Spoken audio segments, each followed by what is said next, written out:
Olá. Hoje eu queria conversar, na verdade era mostrar algumas informações que eu coletei em alguns relatórios que saíram aí durante as últimas semanas, e você teve um relatório do IED, né, do Instituto de Economia e Desenvolvimento Industrial, e aí e mais algumas informações que foram publicadas aí por alguns economistas, e eles fizeram um apanhado geral, né, que é, que é a minha intenção aqui, fizeram um apanhado geral sobre as principais medidas, né, que, que, que foram adotadas pelos países, né, pelas principais, pelas economias mais importantes e, né, que também foram e estão sendo atingidas pelas consequências dessa crise sanitária, que obviamente gerou uma crise econômica profunda, né? E aí a gente já começa a ver algumas notícias, né? Elas já têm saído e são notícias que são bastante preocupantes do ponto de vista das consequências econômicas da pandemia, né? É, eu fiz aí obviamente, né? Buscando aí nesses relatórios que foram publicados, principalmente nesse do IED e algumas notícias que saíram na imprensa. Na verdade, aqui eu só queria apresentar um resumo, né? Um resumo sobre as principais reações que os países tiveram às consequências econômicas, né, da pandemia que o mundo, enfim, o Brasil, que a gente está enfrentando aqui. Né? Então, o que a gente pode, o que fica claro, né, é que de forma geral, e aí a gente obviamente vai separar esse conjunto de medidas em duas caixinhas, né? Uma das caixinhas você tem as políticas do campo monetário e de forma geral, se a gente for fazer um resumo sobre essas medidas, as ações elas foram muito mais, o objetivo delas era preservar, né, o nível de renda e principalmente o nível de liquidez da economia, né? Ou seja, você num momento de crise você conceder bastante liquidez com custo muito baixo, com juros muito baixos, para dessa forma tentar manter um determinado nível de gasto, buscar também propiciar que as empresas tivessem acesso a capital de giro, né, para que elas pudessem se manter no momento em que o mundo inteiro, em algum momento, e talvez em grau de diferença, mas praticamente todos os países tiveram que passar por, por, por, um, por medidas de isolamento social e, obviamente, essas medidas elas acabaram tendo como consequências um travamento da economia. Então, tanto do ponto de vista de demanda como da oferta, você, a partir do momento que você proíbe ou dificulta a saída das pessoas, você não permite que determinadas atividades sejam efetuadas, essa economia vai travar. Né? E aí as empresas vão ficar sem acesso, elas pedem, elas não vão ter recursos, né? Porque a atividade econômica não tá acontecendo. Por outro lado, as pessoas também vão ter queda da renda, vão sofrer também seus problemas, e aí a preocupação dos bancos centrais foram tentar colocar dinheiro na economia nesse momento, dinheiro barato, em grande, em larga escala, para que para atenuar, né, para minimizar, para mitigar os efeitos das medidas necessárias de isolamento social. E, do ponto de vista fiscal, né, ou seja, elas vêm no mesmo sentido, né, as políticas fiscais e para fiscal, né, fiscal no sentido de que é o governo gastando, é o governo diminuindo impostos, postergando impostos, pagamento de impostos, e para fiscal seria várias medidas que foram tomadas em muitos países, no sentido de que você tem os tesouros garantindo empréstimos. Então, a garantia de empréstimos que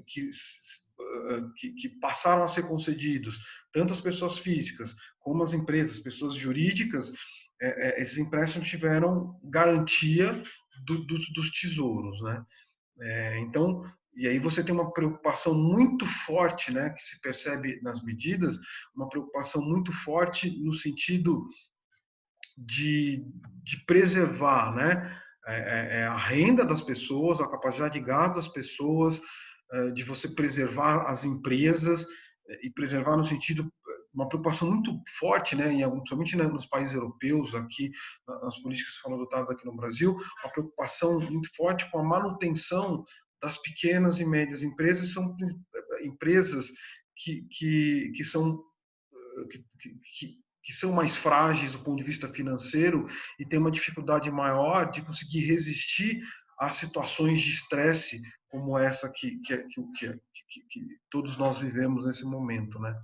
Então você tem uma política muito forte, a política fiscal ela tem uma preocupação muito grande, né, com a questão da vulnerabilidade dos agentes econômicos. Então, e aí eu falei das empresas, mas também você tem, obviamente, e isso é mais forte ainda em países de renda média, nos países pobres, né, em que você tem uma quantidade maior de pessoas vulneráveis, de famílias vulneráveis, aí você tem uma preocupação muito grande de garantir alguma renda, enfim, de tentar garantir algum conforto para esse contingente, que é muito grande nesses países, possam atravessar esse momento de dificuldade. Aqui, então, a gente tem um resumão das principais medidas que foram adotadas, né? E aí, do ponto de vista do campo monetário. Então, no campo monetário, o que a gente tem? E aí, enfim, só para, né, no final, aqui, como é um pouco na improvisação do que a gente está falando, do que a gente está fazendo, o objetivo é muito mais a gente conseguir transmitir informações, manter as pessoas bem informadas em relação ao que está ocorrendo e as possíveis consequências das medidas adotadas, né? Então, só voltando, então você tem num pacotinho você tem as políticas monetárias, no outro pacotinho você tem as políticas fiscais e parafiscais, né? Que eu fiz uma explicaçãozinha bem rápida sobre elas. Do ponto de vista da política monetária, o que a gente tem aqui, né, eu tenho só um resumão do que o Fed, né, que é o Banco Central, as políticas que foram adotadas pelo Fed lá nos Estados Unidos. Então, o que você tem, que é da taxa de juros, né, a taxa de juros básica, ela, deixa eu anotar aqui, a taxa de juros básica, aqui, ó, ela está em 0%, né?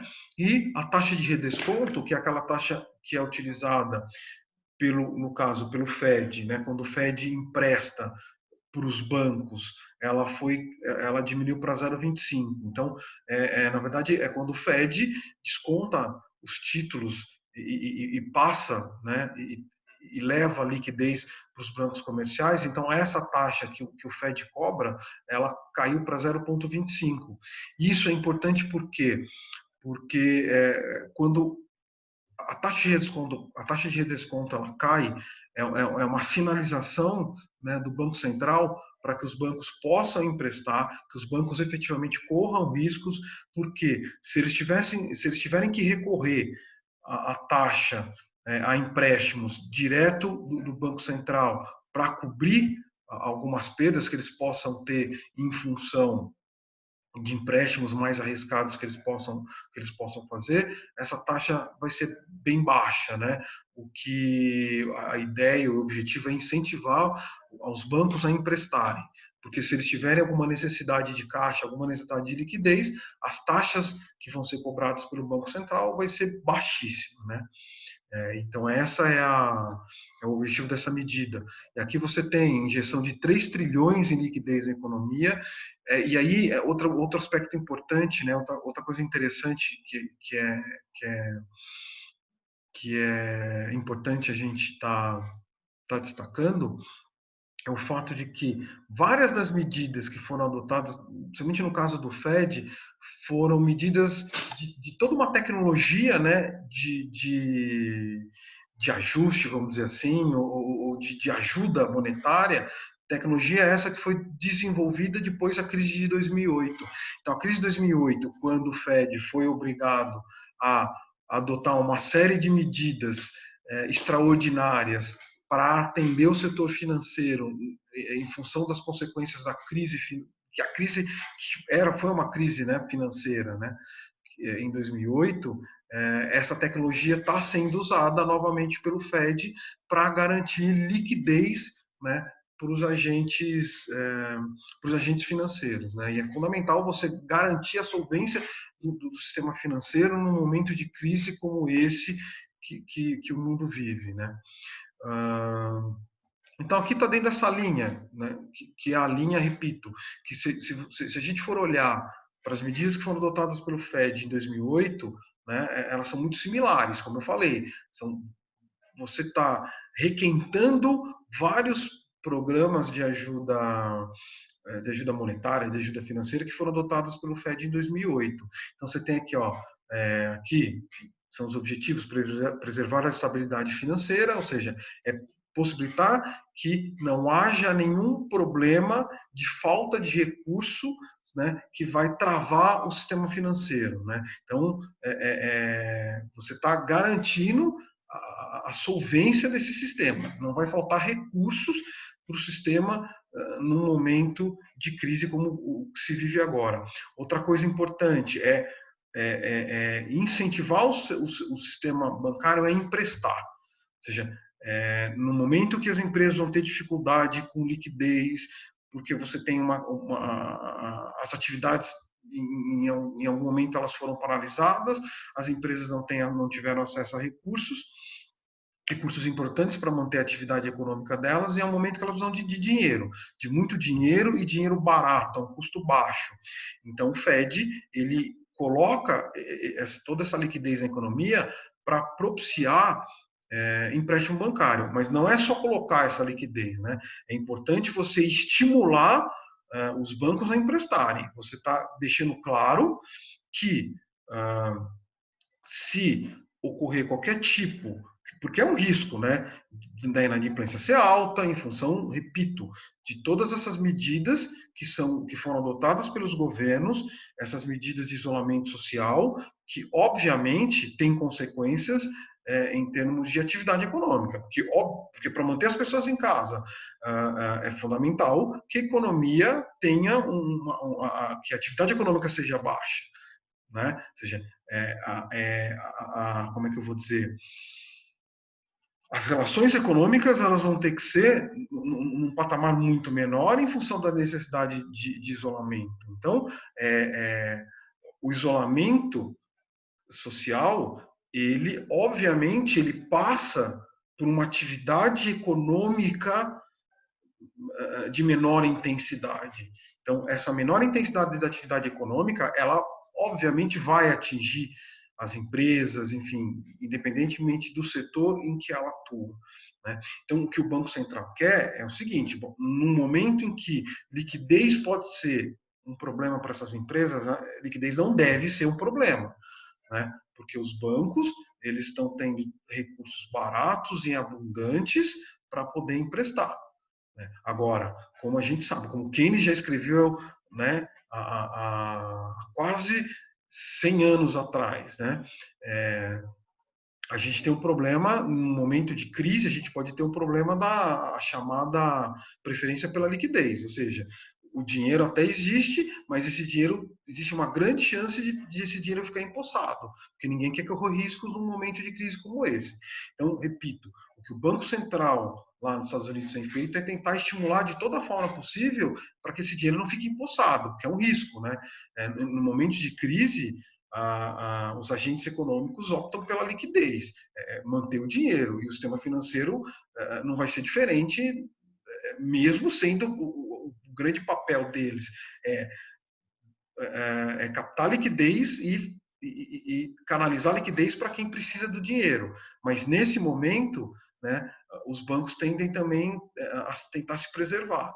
Então, o que o Banco Central norte-americano está fazendo, repito, utilizando até muito da tecnologia que eles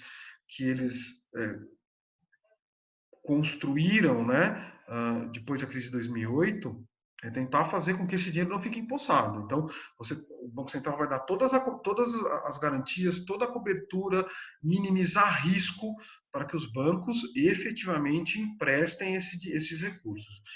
Outra coisa interessante, né, que foi uma política muito forte adotada pelo Fed, foi a chamada as medidas de quantitative easing, né, que é colocar muito, repito, muito, mas muito dinheiro.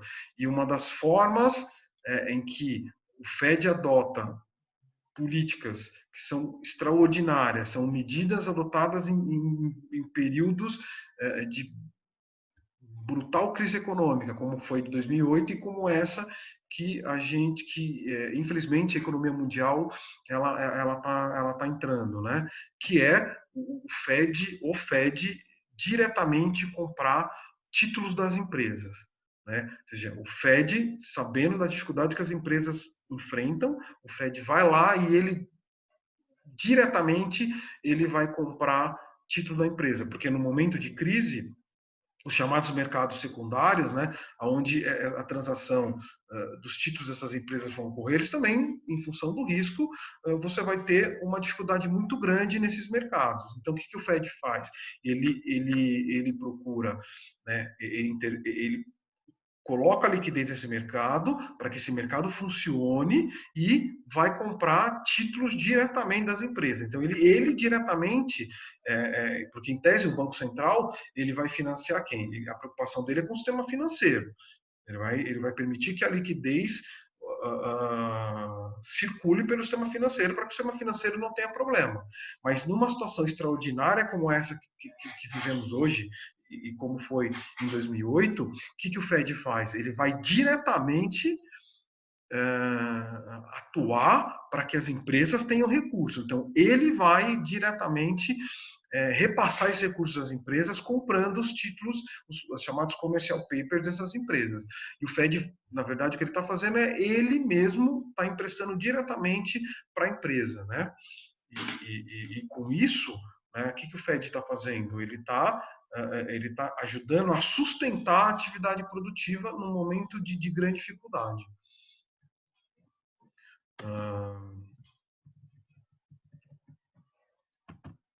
Então, além do Fed, né, que eu tô, agora chegamos aqui. Então, na verdade, não era isso que eu queria. Na verdade, eu queria falar um pouquinho, né, do Banco Central Europeu. Então, se a gente olhar para o Banco Central Europeu, né, a gente tem medidas com a mesma característica. Né? Quais são as medidas? A grande preocupação é garantir liquidez para que os bancos não tenham nenhum tipo de dificuldade em emprestar, para que os bancos não tenham problema de liquidez. Né? E isso é fundamental, porque quando o banco tem problema de liquidez, imagina as consequências disso, porque você tem milhões e milhões de pessoas que colocam suas poupanças e os seus recursos ali. Então, se um banco tem problema de liquidez, isso vai ter uma consequência brutal sobre a vida das pessoas que já enfrentam uma série de problemas em função do que está acontecendo. Então, que os bancos centrais nesse momento, os bancos centrais eles agem para garantir essa liquidez, né? Então, aí você também tem o Banco Central Europeu tomando essas medidas lá para tentar minimizar os impactos da pandemia sobre o sistema financeiro europeu e também sobre o sistema produtivo dos países que fazem parte da zona do euro. Então, você tem ali, eles também estão fazendo operações, né, de injeção de liquidez, refinanciando empréstimo. Então, na verdade, esse refinanciamento de empréstimo é para garantir maior segurança para as empresas, para as famílias. O que você faz? Você intervém e aí você, com essa liquidez, você está propiciando ao sistema financeiro para repactuar dívidas. Então, as dívidas passam a ser de maior longo prazo, você diminui a taxa de juros que incide sobre essas dívidas. Então, o objetivo nesse momento de dificuldade, é importante você repactuar, você refinanciar os empréstimos para dar um gás maior para as famílias, para as empresas. Você também tem aqui, diminuição da exigência de capital dos bancos. A ideia qual é? Os bancos, então, quando eles emprestam, obviamente, né, até você até até não, mas com o objetivo de você ter algum tipo de garantia, né, em função de inadimplência, né, de problemas dessa ordem, os bancos são obrigados a colocar, existem algumas exigências que os bancos têm em relação a algum tipo de reserva que tem que estar separada para problemas de inadimplência, enfim, problemas que possam afetar o caixa dos bancos. Então, o que o Banco Central faz? Inclusive, são exigências que estão em lei. Então, os bancos comerciais eles têm de cumprir essas exigências como garantia, né, como provisões para problema de inadimplência ou problemas, repito, que tem dessa mesma ordem. Né? Então, quando você diminui a exigência de capital dos bancos, o que você está fazendo? Você está possibilitando que os bancos possam correr mais riscos. Então, parte dos recursos que o banco deixava como garantia, ele pode estar emprestando também. Né? Então, é mais uma medida para buscar garantir a liquidez necessária para que o sistema econômico, para que as empresas possam funcionar. Compra de título de dívida. O Banco Central, então, o que ele está fazendo? Quando ele compra título, ele está... E aí, título, enfim, até é uma compra de títulos de qualquer ordem. É um pouco, de certa forma, não com tanta profundidade, mas é o que o Fed faz. Ou seja, você compra toda a dívida que está nas mãos dos bancos comerciais, porque você fica com essa dívida, né, e troca por recurso financeiro, por liquidez. Então, o que acontece? Quando o Banco Central Europeu está comprando título de dívida, ele está dando como contrapartida liquidez para que os bancos comerciais tenham mais recursos para empréstimo. E, mais uma vez, vejam aqui, aqui eu estou colocando aqui como objetivo, sempre, no final das contas, o objetivo dessas medidas é fazer com que os bancos não mantenham esses recursos empossados. Não adianta nada você colocar mais recursos, facilitar recursos para os bancos comerciais, você diminuir as taxas de redesconto, né? Ou seja, você está facilitando para que os bancos comerciais se arrisquem mais, utilizem mais os seus recursos de forma a emprestar, né? Diminuir as garantias, as exigências de reserva que os bancos tenham que ter. Aí os bancos vão lá, utilizam esse recurso para comprar título do governo. Aí não tem lógica. Então, na verdade, a lógica os bancos centrais estão colocando mais recursos nas mãos dos bancos para que efetivamente os bancos emprestem. Né? Outra coisa também interessante, e aí sim, né? Tá muito perto do que o Banco Central faz, né? Que essas medidas de quantitative, né?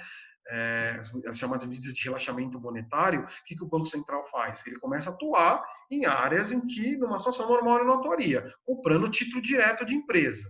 Então, a ideia do banco, nesse momento, é fortalecer mercados secundários, mercados onde você está transacionando, né, esses títulos corporativos, para manter o valor dos títulos corporativos, para manter interessante os agentes econômicos adquirirem esses títulos corporativos.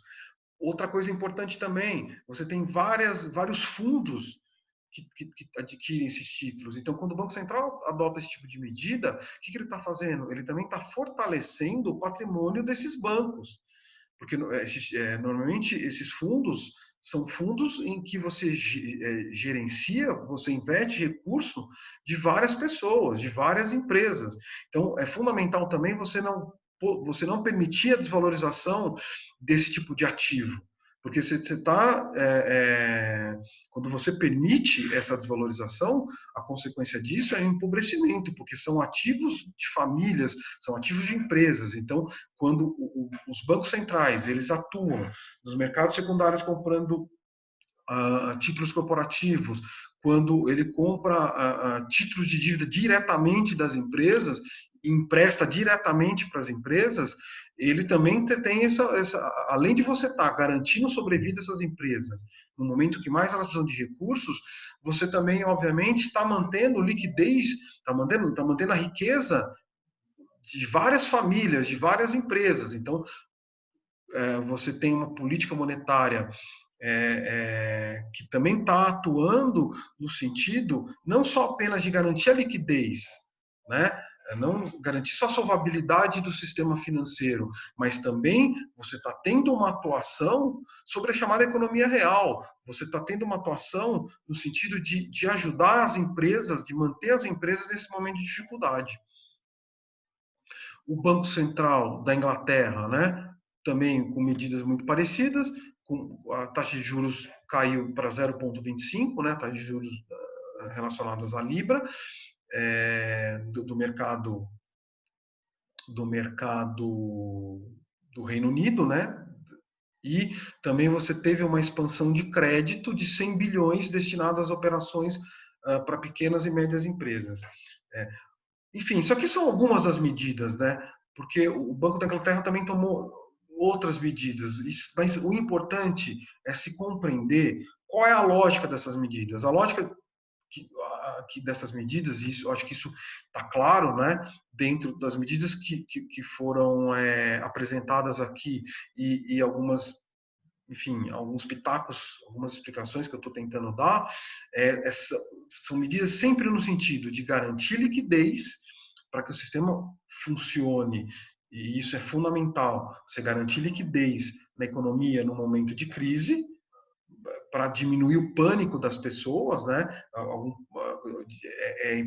Vamos dizer assim, pânico no sentido de alguma corrida no banco, porque, obviamente, se você não faz nada e há ameaça de que algum banco possa estar tendo problema de liquidez, as pessoas vão tentar tirar os seus recursos ao mesmo tempo, e aí sim você vai ter uma crise em proporções maiores do que essa que a gente está enfrentando. Então, você está garantindo a solvabilidade do sistema financeiro para que as pessoas tenham tranquilidade que seus recursos vão estar lá, para que o sistema financeiro possa emprestar para as empresas, né, para que as empresas possam ter a liquidez necessária para que elas atravessem esse momento de dificuldade e também, né, atuar não só no sentido de possibilitar que o setor bancário tenha recursos para emprestar para as empresas, mas é atuar diretamente na concessão de crédito, direto para as empresas, né? Ou seja,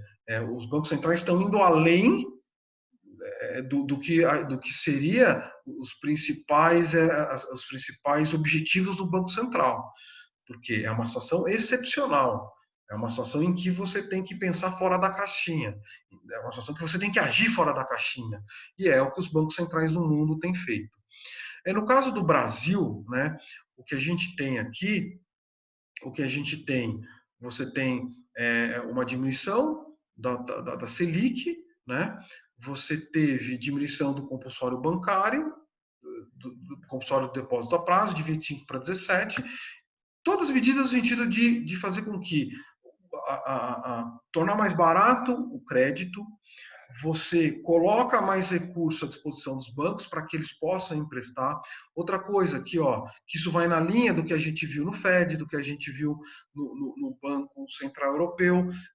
O Banco Central brasileiro, ele flexibilizou também, né, as regras para facilitar os empréstimos dos bancos. Então, aqueles recursos de provisionamento, aqueles recursos que os bancos têm de deixar em função dos riscos que as operações de crédito elas propiciam, não tem como, né?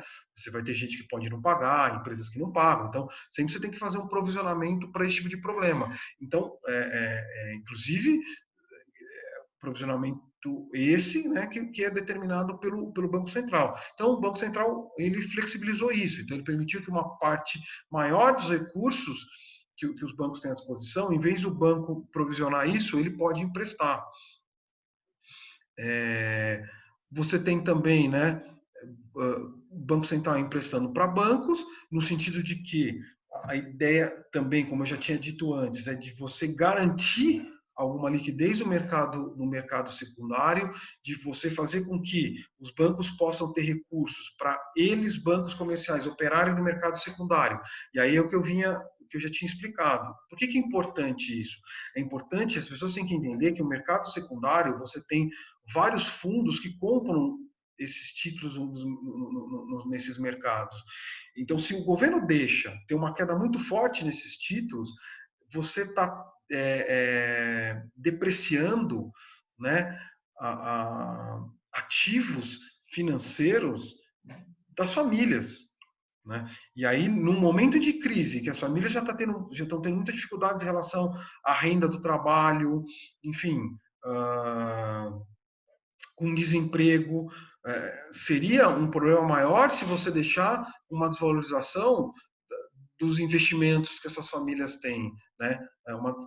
Uma queda muito forte do patrimônio dos fundos, né, que gerenciam esses recursos dos investidores. Então, é fundamental você também garantir, né, a manutenção do valor desses títulos. O valor desses títulos é fundamental porque está ligado à riqueza das pessoas, né, das famílias. Então, aí você tem aqui também alguma preocupação, né, em que o Banco Central também ele atuou bastante no sentido de garantir liquidez, principalmente para as pequenas e médias empresas.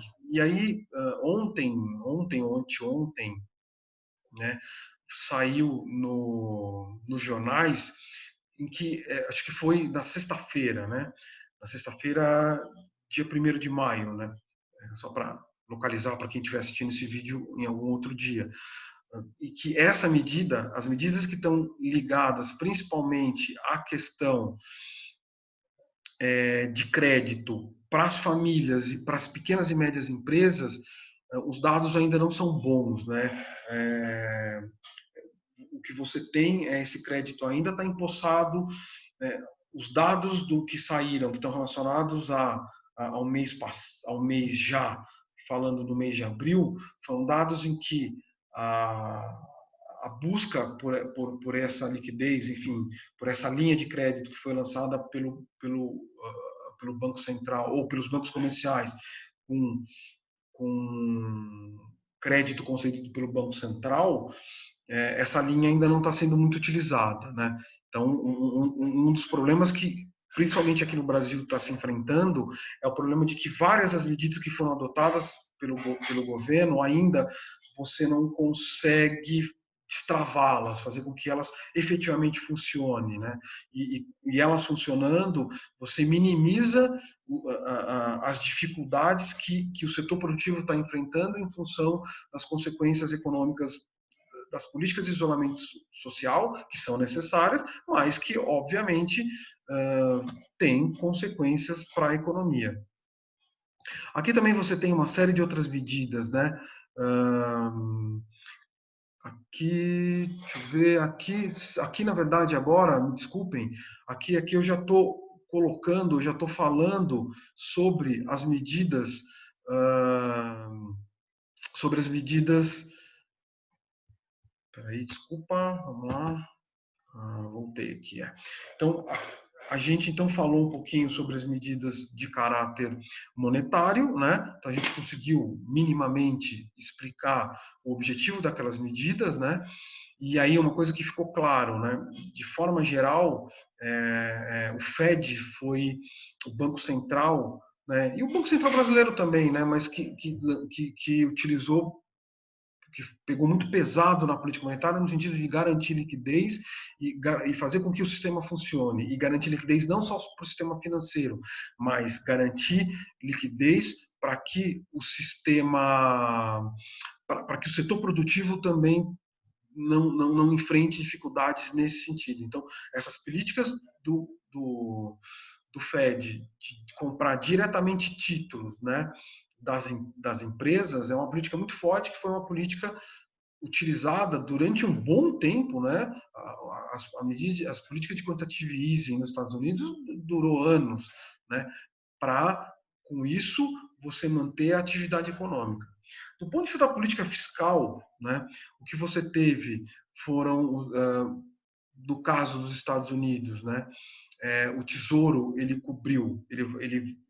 está cobrindo o custo dos empregados. Então, na verdade, ele está pagando o salário dos empregados que estão afastados por licença médica, licença essa causada pelo Covid-19.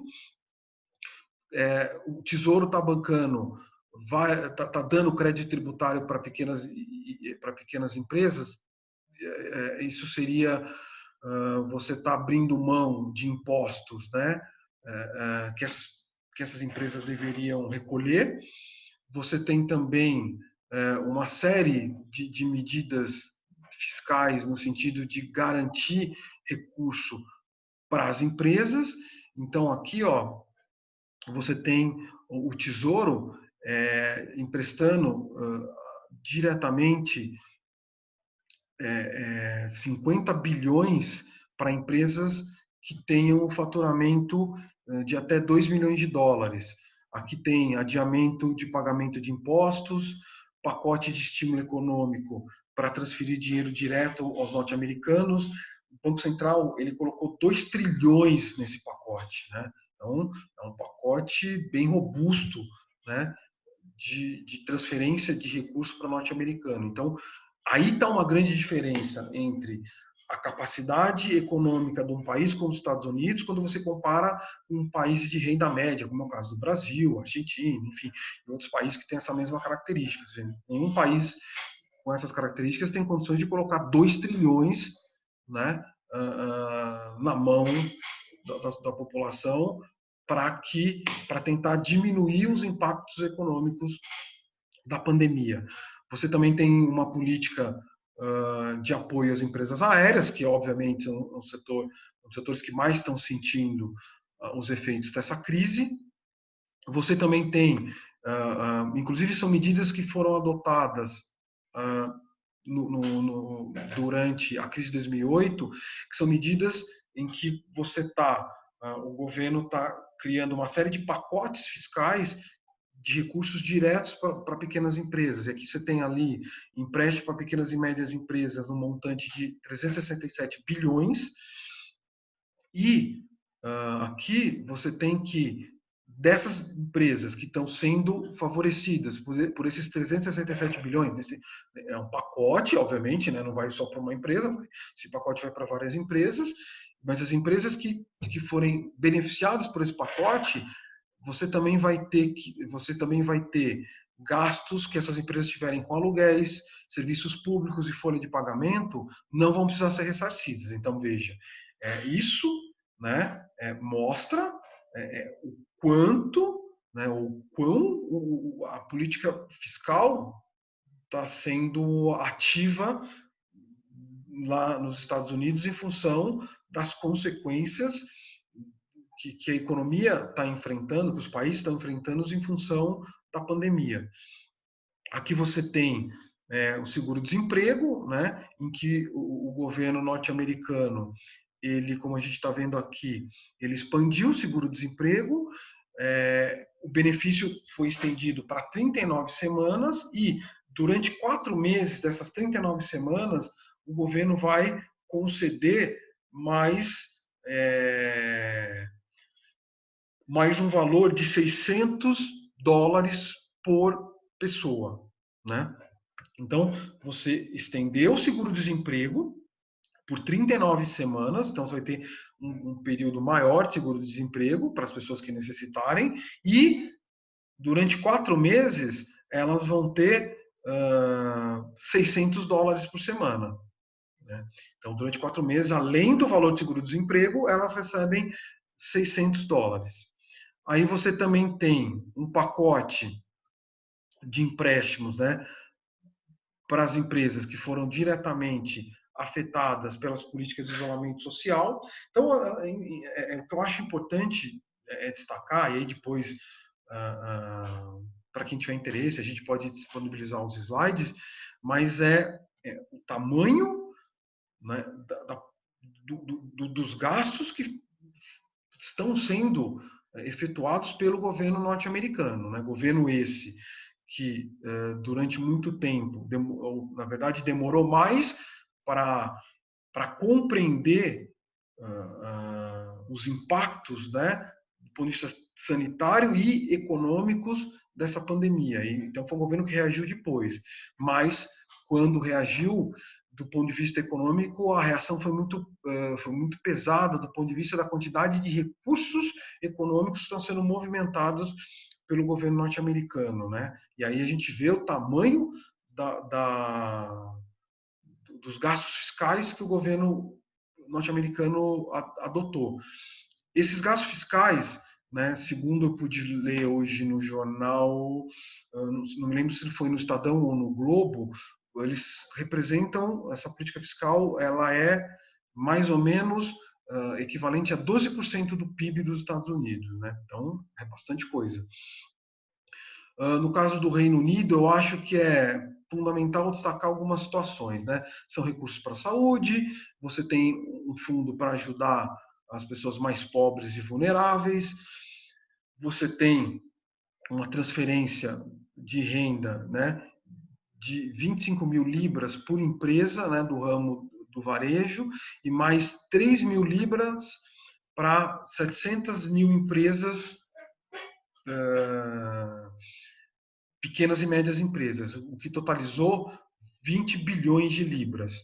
Você tem também garantias, né, de 85% de empréstimo por parte do Tesouro inglês, ou seja, os, os bancos emprestam para essas pequenas e médias empresas, mas quem vai dar as garantias desse empréstimo, se algum problema não ocorrer, se as empresas não pagarem, que é um risco muito grande em função da crise que elas enfrentam, se alguma dessas empresas não pagarem, o 85% das garantias que essas empresas derem, 85% vai ser bancado pelo Banco Central, desculpa, pelo Tesouro Nacional inglês, né? Então isso é importante, porque isso é um incentivo maior, porque o risco de crédito para as pequenas e médias empresas por parte do setor financeiro passa a ser menor, porque você tem a garantia de que a maior parte, quase 90% desse empréstimo está sendo coberto pelo tesouro inglês. Então, isso é um incentivo brutal para que as empresas possam emprestar para as pequenas e médias, para que os bancos possam emprestar para as pequenas e médias empresas. Aqui também você teve corte de impostos, você teve subsídio governamental para trabalhador autônomo e desempregado, licença remunerada. O governo flexibilizou o pagamento da renda mínima, o que seria? Você vai ter uma quantidade maior de pessoas que possam ter acesso à renda mínima que é paga pelo governo inglês, principalmente para as pessoas mais carentes, mais vulneráveis. Então, em função do fato de que você vai ter um contingente muito maior de pessoas que vão passar a ter problemas econômicos e financeiros em função da crise que essas pessoas enfrentam, né? Então, então você vai ter o Banco Central, não, você vai ter a política, o Tesouro Nacional garantindo o Tesouro Inglês garantindo durante um tempo maior essas medidas, né? Ou garantindo por um tempo maior, com uma quantidade maior de pessoas, a renda mínima, a política de renda mínima. Então, essa ideia de flexibilização então, obviamente, você tinha várias restrições para quem poderia ter acesso à renda mínima. Agora não, agora você vai ter uma quantidade maior de pessoas que podem ter acesso à renda mínima. Você também teve uma série de outras garantias de empréstimo também foram dadas pelo Tesouro, né? E aí para todo tipo de empresa, não só para as pequenas empresas, mas também para outras empresas de um outro porte que tiverem problemas, e aí o Banco Central ele está se comprometendo, o Banco Central não, né, de novo me insistindo com essa história do Banco Central, mas o Tesouro inglês, né, vai garantir esses recursos. Você também tem, isso é importante, que é uma outra diferença em relação a que ocorre no Brasil, é que no caso da Inglaterra, 80% dos salários, né, das pessoas que vão estar afastadas do trabalho como consequência das medidas de isolamento social, 80% do salário dessas pessoas vai ser pago pelo governo inglês.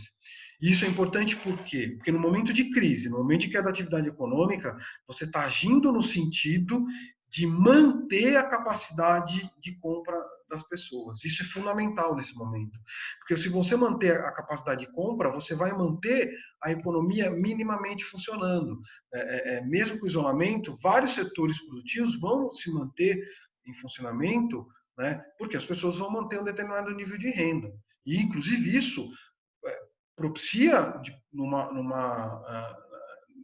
momento em que você for diminuindo as medidas, a intensidade do isolamento social, né, no momento que você vai abrindo um pouco isso, essa recuperação vai ser mais rápida, porque você conseguiu manter a renda das pessoas, você conseguiu manter minimamente a atividade econômica, porque você tem as pessoas ainda com um determinado poder, uma determinada capacidade de consumo preservada, e isso, obviamente, vai ajudar muito a manutenção, né, do bem-estar das pessoas nesse momento de crise e também propiciando uma recuperação mais rápida, ou em tese, propiciando uma recuperação mais rápida dessa economia pela manutenção da renda dessas pessoas. Mas acho que o principal nesse momento é você propiciar um bom padrão de vida num momento de tanta de extrema dificuldade que as economias enfrentam hoje. E aí você também teve, né, outras medidas que vão no mesmo sentido de manter um nível de renda das pessoas, manter, e isso é muito importante, né? É uma preocupação muito grande com as pequenas e médias empresas, e manter essas empresas vivas. Então, quando você vai lá e concede crédito barato, quando você vai lá e incentiva, na verdade, você garante os empréstimos dessas pessoas, dessas empresas, no momento de extrema dificuldade, você está permitindo, você está dando a elas uma sobrevida no momento de dificuldade. Então, você tem várias empresas sadias que passaram a ter problemas em função da crise que a gente está enfrentando. Então, essas empresas sadias, o governo está mantendo elas vivas para que quando a economia volte, né, quando a economia passe a funcionar de forma relativamente normal, essas empresas estejam de pé. Então, é fundamental você criar um conjunto de políticas, né, monetária e fiscais para garantir que elas permaneçam vivas. E aí, como a gente pode perceber, nos casos com os quais a gente pôde explorar, a gente pôde resumir as medidas, isso ocorreu. No caso da Alemanha, você também tem medidas para manter salário. Aqui no caso, né, você tem uma cobertura de 60% e 67 a 67%, e aí 67% é para quem tem filhos, para tentar manter a renda nesse momento de crise com os mesmos objetivos com os quais a gente está conversando. Eu estava tentando explicar para quem está assistindo esse vídeo, que foi o caso do caso inglês, né? Foram isentas as empresas de contribuição, de qualquer tipo de contribuição social, se elas comprovassem a necessidade de cortar 10% dos empregados, né? E aí, obviamente, é uma troca, né? O governo abre mão da contribuição social e a empresa, obviamente, abre mão da demissão. Aqui você também tem, no caso da Alemanha, programas, né, com bastante recurso para você sustentar a empresa, aqui você tem lá 80 mil euros para sustentar as empresas afetadas em função da crise causada pela pandemia, você tem recursos para alguns setores específicos da economia, né? Você tem alguns recursos que são setoriais, como aqui, né, aqui eu estou colocando o setor de pesca e agricultura. Você tem diferimento de impostos, enfim, as empresas vão estar liberadas de pagamento de impostos durante algum tempo, concessão de recursos 50 bilhões de euros para pequenas e médias empresas, 9 mil euros para trabalhadores independentes e empresas com até 5 mil funcionários, 15 mil euros para as empresas. Deixa eu só fazer uma coisinha aqui.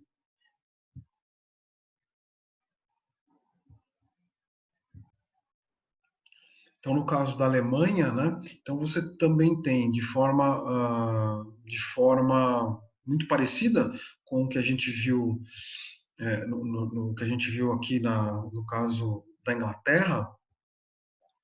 Deixa eu voltar aqui para o slide. Eu tive que parar um pouquinho. Aqui, pronto.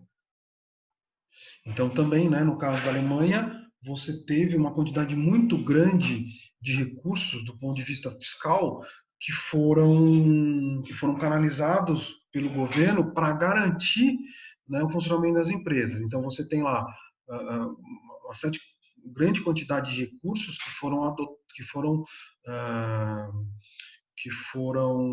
canalizadas pelo Tesouro Alemão para garantir sobrevida para as empresas, para que elas pudessem atravessar esse momento de extrema dificuldade, né? E aí um dado que eu não tinha, que acabou passando, no caso da Inglaterra, você tem 17% do PIB, né, em gastos fiscais, e no caso da Alemanha, 30% do PIB. Então, o que dá para perceber é que nesses países, né, você tem um gasto muito robusto de recursos fiscais, né, para tentar minimizar os impactos da pandemia sobre essas economias. Agora a gente vai ver aqui, no caso do Brasil, né, ainda é mais difícil até de você conseguir tabular um pouco, porque aqui você não teve um pacote. Nesses países, de linha geral, você teve um ou dois anúncios, mas um conjunto amplo de medidas de caráter monetário e de caráter fiscal. No Brasil, as coisas estão ocorrendo meio de a cada semana, aí você tem uma pressão aqui, o governo toma uma medida acolá, então as coisas têm ocorrido de forma um pouco mais lenta, né? E elas têm ocorrido não ocorreu tudo de forma conjunta. Então, o governo adota uma medida aqui, depois sofre uma pressão, ou aparece algum problema, ele adota outra, enfim. Então, aqui no Brasil, no caso da política fiscal, ela tem mantido esse caráter, né? Mas algumas coisas aqui foram feitas. Então, você tem uma linha de crédito adotada pelos bancos públicos, né? Linha de crédito garantida pelo Tesouro Nacional. Você teve e aí uma coisa interessante, né? Que no caso da antecipação, que é também uma outra característica da política fiscal aqui no Brasil, no sentido de combater os impactos da pandemia, antecipação 13º, antecipação de abono, resgate do PIS. E primeiro o governo possibilitou que esse recurso do PIS fosse transferido para o fundo de garantia, e aí você possibilitou um resgate de R$ 1.000, né, obviamente, para quem pode. Mas o que é interessante é destacar que a maior parte dos recursos, né, a maior parte dos recursos, a maior parte das medidas fiscais e dos recursos que o governo movimentou, na verdade não é recurso novo, são recursos que você já tinha, e aí você tem antecipações, você transfere o recurso de um fundo e vai para outro, mas de forma geral, né, a quantidade de recursos que foi movimentada pela política fiscal do governo para minimizar os impactos da crise, né, foram em menor monta, quando eu falo em recursos novos. O que você tem são recursos que estavam em outros setores, e aí você pega esses recursos e transfere esses recursos para determinados tipos de gastos, né? Então, vai ser recursos que já estavam aqui, você não tem muito dinheiro novo que foi criado. Que está, né, talvez o recurso de maior impacto, principalmente do ponto de vista da população carente no Brasil, foi esse recurso aqui, né, o chamado Corona Voucher, que é os R$ 600 que a ideia, obviamente, que é uma medida fundamental, talvez um valor maior, né, até em função do tamanho da crise que a gente está vivendo e até em função do fato de que você tem uma população muito carente, né? Se a gente for comparar com os Estados Unidos, com a Inglaterra, com a Alemanha, que você nem tem uma população carente da magnitude que a gente tem, né, aqui no Brasil, os recursos que eles se destinaram para atingir os mais necessitados foram bem maiores se comparados aos recursos que estão sendo canalizados pelo governo brasileiro, né? Então, mas detalhe também, só para não deixar passar, os Estados Unidos também está mostrando que lá a distribuição de renda também já é um problema para os norte-americanos, porque o que está claro ali nos Estados Unidos, principalmente em Nova York, em que os pobres, os negros, né, os mais vulneráveis, são os que mais têm sofrido as consequências da pandemia lá nos Estados Unidos e aí especificamente no caso de Nova York, né? Então aqui no Brasil, os incentivos fiscais eles acabaram sendo numa menor monta, e esse Corona Voucher, né, que são esses R$ 600, a gente está tendo um problema muito grave, que é um problema, de forma geral, que está ocorrendo aqui no caso do Brasil, que é um problema que está muito relacionado à incapacidade de fazer com que esses recursos cheguem às pessoas, a incapacidade de fazer com que vários dos programas que foram anunciados efetivamente saiam do papel e se materializem. Então, isso tem sido um problema, além de você estar trabalhando com uma quantidade menor de recursos fiscais, obviamente em função da nossa de um país que não tem uma quantidade muito grande de recursos à sua disposição, mas o que se vê pelo que está sendo veiculado pela imprensa, enfim, é o fato de que no caso do brasileiro, né, várias medidas foram tomadas e você tem até as medidas são em linhas gerais elas são corretas porque elas vão na mesma linha, tentar garantir recursos para as pessoas mais vulneráveis, tentar garantir recursos para as pequenas e médias empresas, que são as que têm maior dificuldade nesses momentos, linhas de crédito mais baratas, garantidas pelo Tesouro, claro, em monta menor, mas o problema no Brasil, além de você trabalhar, de você ter uma população mais carente, empresas mais frágeis, você acaba trabalhando você concede menos recursos do que em outros países mais aparelhados, né, economicamente falando, e ao mesmo tempo esses recursos também estão tendo uma dificuldade muito grande para chegar efetivamente ao seu objetivo, né? Então é um problema que a gente tem enfrentado aqui. Eu queria comentar uma outra situação, que é o seguinte, que são já os primeiros resultados, né, das consequências da pandemia sobre a economia mundial. Então já saíram alguns dados aqui, saíram acho que no dia 1º, no primeiro trimestre da França, né, do PIB francês, teve uma queda de 5,8%. Na Espanha, a queda foi de 5,2%, né, nos 3 primeiros trimestres. E na zona do euro, a queda é de menos 3,8%. Né? E aqui, na zona do euro, se eu não estou enganado, ainda está se trabalhando com uma estimativa de queda de 3,8%. O que você tem já de dado materializado já, né, de dado correto, é o da França, 5,8%, o da Espanha, 5,2%, da Itália, 4,7%. Né? Então, e da zona do euro uma perspectiva de 3,8%. Então, mostra o tamanho da crise que a gente está enfrentando e o que provavelmente a economia brasileira ela pode esperar como resultados econômicos relacionados à atividade econômica no Brasil. Então, a gente pode esperar também, obviamente, uma situação tão difícil como essa situação em que os países em que esses países aqui que eu apresentei os dados, esses países estão enfrentando. Tem outro detalhe que mostra, eu vou ver se eu consigo encontrar aqui, que é um outro relatório, que é um relatório, vamos ver se eu consigo mostrar para vocês. Eu acho que, vamos ver, eu acho que para vocês vai ficar muito claro, né? Mas vamos tentar ver se é possível mostrar. Vamos ver se vocês estão olhando.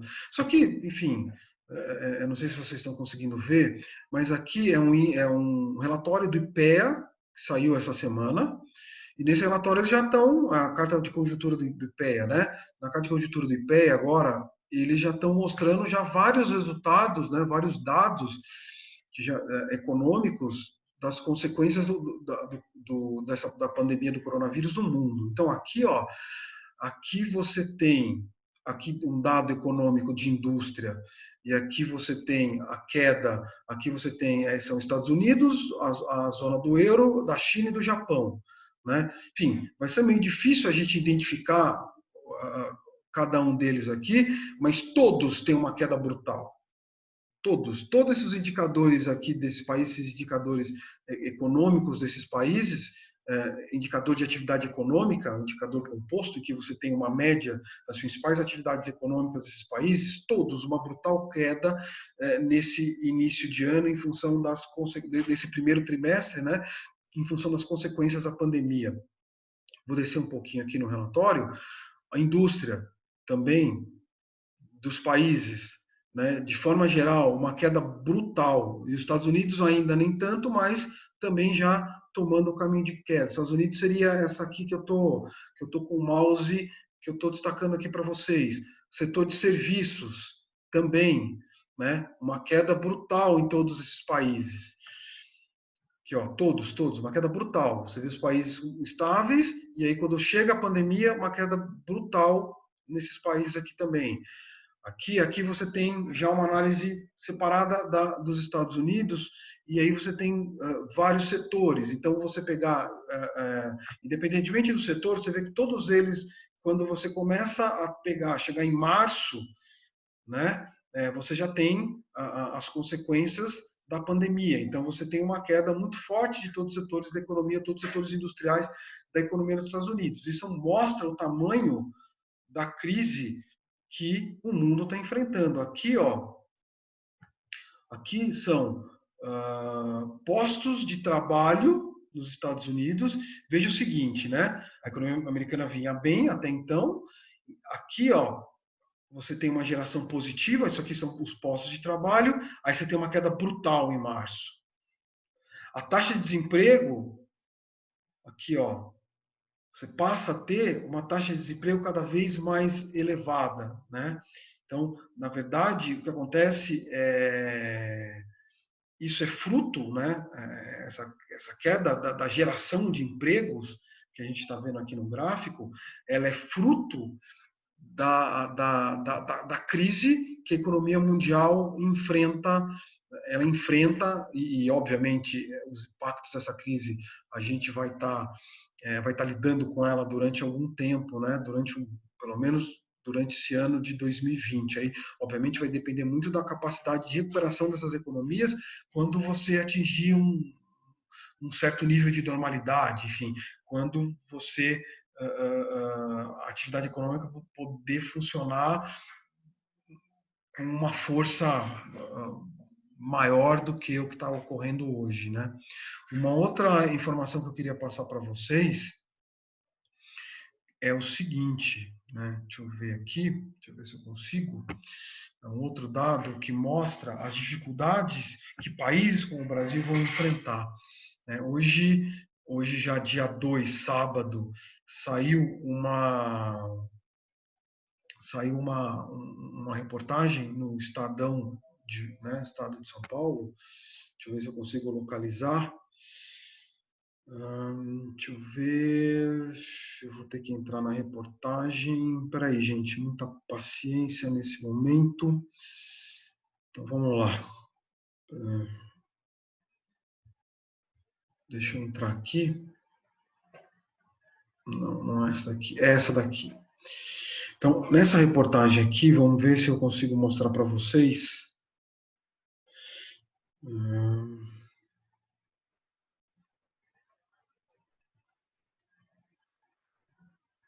Silêncio constrangedor, né? Mas vamos lá, agora eu vou conseguir. Então, agora eu vou conseguir. Bom, essa reportagem de hoje, ela está mostrando o seguinte, das dificuldades que as economias vão sofrer, principalmente as economias dos países mais pobres, ou em desenvolvimento, elas vão sofrer nessa crise atual, né? Primeiro porque é uma crise em que o causador dessa crise,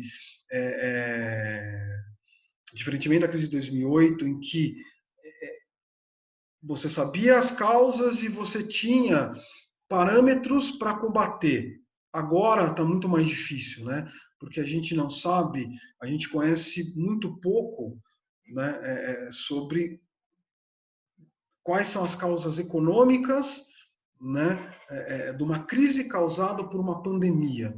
E aí você tem todos os problemas que essa pandemia está causando e pode vir a causar, né? Ou seja, porque a gente não sabe qual direito, você não tem, as pesquisas ainda não têm certeza qual é a dinâmica. A gente não tem, na verdade, uma experiência que nos mostre, efetivamente, no caso dessa pandemia específica, qual vai ser a dinâmica dela a partir do momento em que as medidas de gestão de isolamento social elas forem relaxadas, e elas já estão sendo relaxadas no mundo. Mas a questão aqui é a seguinte, né? Quando a gente olha para a variação do PIB, né? Aqui, deixa eu só ver se eu consigo mostrar aqui de forma correta. Aqui então está aqui, ó, que essa crise ela vai ser mais profunda do que a de 2019. Então aqui você está comparando aqui, ó, o que está mais claro é 2019 e aqui a perspectiva agora em 2020, a expectativa. Então se você olhar a maior parte das barrinhas, tá certo? Isso nos países, principalmente os países que tiveram, que fracassaram, né? Que tiveram menos, que sofreram mais, né? Com a crise atual. Então você tem a Itália, você vai ter uma crise mais pesada, França, a barrinha mais escura está maior, México, Reino Unido, Estados Unidos. Né? Olha, os Estados Unidos, que foi o epicentro da outra crise, vai sofrer mais agora do que sofreu na crise anterior. A Rússia, não menos, mas Brasil, né, uma perspectiva de ter uma queda maior, né, e talvez não, a grande explicação, né, para esse sofrimento maior que os países vão ter em relação à queda de atividade econômica nesse momento, né, muito em função do que vai acontecer com a economia chinesa. Porque na crise de 2008, a economia chinesa ela consegue, ela se recupera mais rapidamente. E com isso, a economia chinesa ela foi a locomotiva da economia mundial.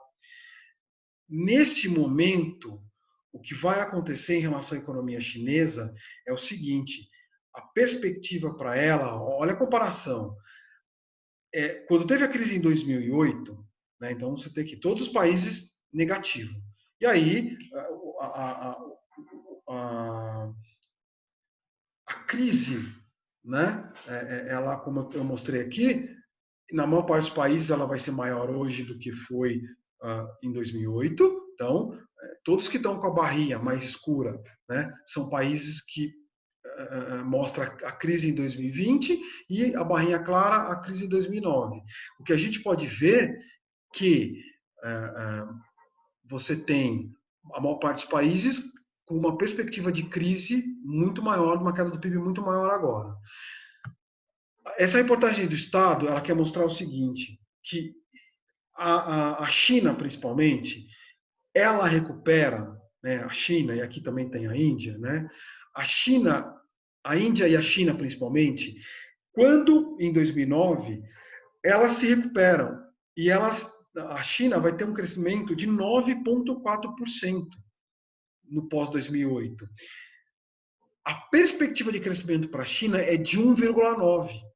Então, o fato é de que o mundo não vai poder contar com a China para para ser a grande ponta dessa locomotiva da economia mundial, e você tem a economia mundial sendo transportada pela economia chinesa. Isso não vai ocorrer, porque a China também está sentindo bastante o impacto dessa crise, né? E ela vai ter consequências muito fortes sobre a economia chinesa.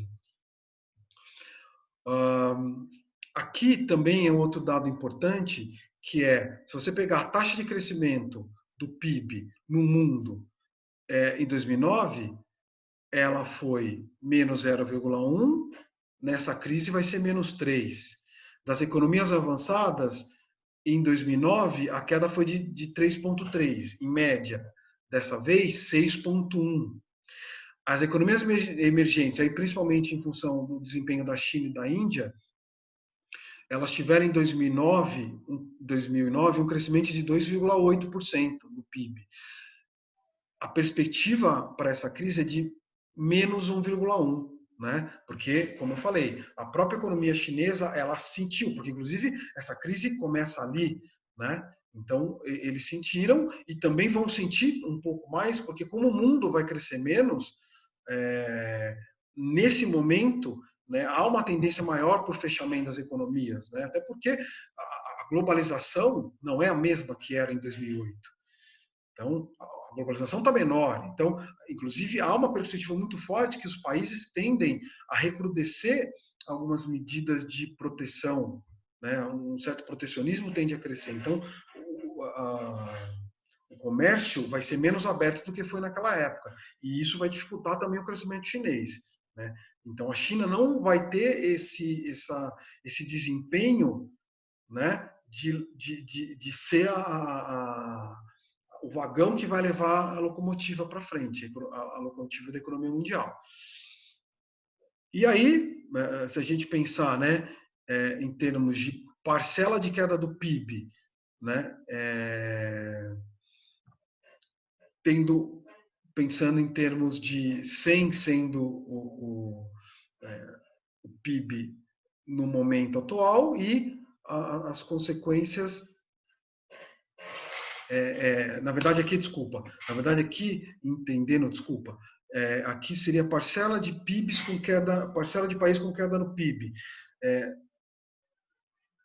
A gente pode esperar no mundo, né? Em 2009, 47% dos países tiveram uma queda do PIB. Agora, 80% dos países vão ter queda do PIB. Só pensando nas economias avançadas, 85% teve queda do PIB e nesse ano, nessa crise atual da pandemia, 100% dos países vai ter queda do PIB. Então, a gente percebe que essa crise ela atinge o mundo inteiro, ela se alastrou mais. Né? As consequências dela vão ser mais severas para a economia mundial. E aqui, do ponto de vista dos países emergentes, você teve, em 2009, 38% dos países sentiram impacto e agora 75% dos países sentiram impacto. Ou seja, se os emergentes, de certa forma, foram preservados em função do crescimento chinês, nessa crise os emergentes não vão ser preservados, o que mostra o quanto vai ser difícil a recuperação das economias pós-crise. Né? E aí, só mais um dado para terminar, nos jornais eles publicaram uma informação muito interessante e também preocupante, que todos os países que já tiveram algum tipo vamos dizer assim, de liberalização ou de queda das medidas de isolamento social, aí de forma em função da diminuição de novos casos do Covid-19, os primeiros dias as vendas em shoppings, enfim, as vendas do comércio de forma geral foram extremamente decepcionantes. O movimento em shoppings, como saiu aqui na primeira semana, em países como Dinamarca e outros países que já estão há uma semana com isolamento social menor, você teve uma queda da ordem de 80% em shopping, nas vendas em relação ao que se tinha no momento em que você tinha determinada normalidade na atividade econômica, né? Então isso mostra o tamanho e como não vai ser simples sair da crise que a gente está vivendo agora.